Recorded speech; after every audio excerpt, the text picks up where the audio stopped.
So I've just opened and popped on my head my beautiful new wig by Visaine. Look at the box. The box is beautiful, very well packaged. They've put a lot of thought into that, just like they have with this beautiful wig. This is a synthetic wig. She is 12 inches long, 13 by 6 lace space top. She's gorgeous, absolutely gorgeous. And look at that blend. Really nice soft fibres as well. So now I've got her on, what do I do with all of this? You cut it off basically. So what you're going to need is some clips to get it out of your face and some scissors. Now I have got hairdressing scissors. You can use pinking shears as well. You can cut it when it's not on your head as well as on your head. So I have never done it whilst it's on my head, so we're doing that today. So I'm just going to pin all of this out of the way. Now I have started to do it, and I started to do it with some other scissors that I didn't like, so I'm going to continue it with scissors I do like. You know, you like what you like, don't you, at the end of the day? Whatever you're used to. So, on your marks, get set, go.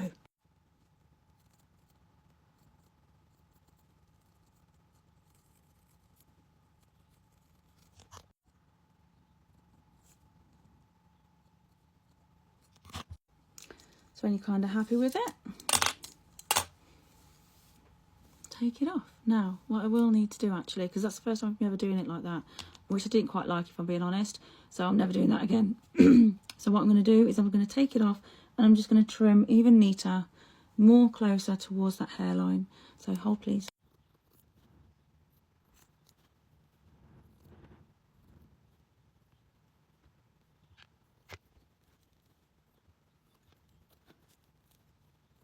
There we go, that's loads better. Nice and neat, just how I like it.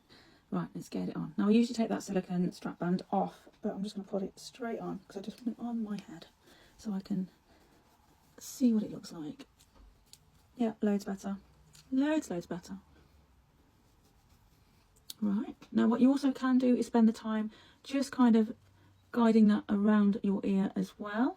So you cut all of this off, if that fluffy bit off if you want to, and just guide it all the way back.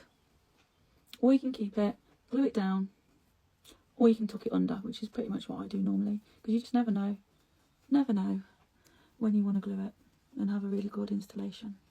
Now when you're talking glue, what do I use? Right, so if it's just a daily, I use the Got To Be Glued, and what I'll do is I'll pull it back, I will just spray some here, and then leave it to go tacky full of 10 seconds, lay my wig and press in. I'll then spray some on my finger and just dab it in on those edges, again just to give it that extra security and blend, right?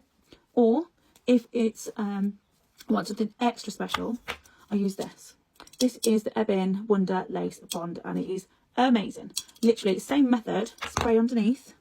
Yeah, spray underneath, or put it like I do, spray it into the lid, and I get a cotton board and just kind of like dab it all the way around. Lay my wig, making sure all those little tiny fibres are put where they need to go, and again press it in. Again, then with the excess, what's in here, either cotton board or your finger, whatever, and again go and just dab it on the edges so it's nice and saturated, and hold it down. You would then use your wig melting band. Yep. Just to apply that pressure and get it as tight as you can. Leave it as long as you can. Yeah. So that's what you would do, and then you can go over that with some lace melting spray as well, again to help basically hide your lace, because what it does, it saturates into the lace, which then makes it look invisible. It's supposed to. And again, you apply it directly on there, using, again, in the lid, kind of dab it on, that type of thing, and again reapply this, again to squash it into your forehead. Technically and essentially that's what it's doing. On the daily, I probably wouldn't do anything. This is it. This is probably the best I would actually wear it on a daily. But she's gorgeous, absolutely pretty. So thank you for watching.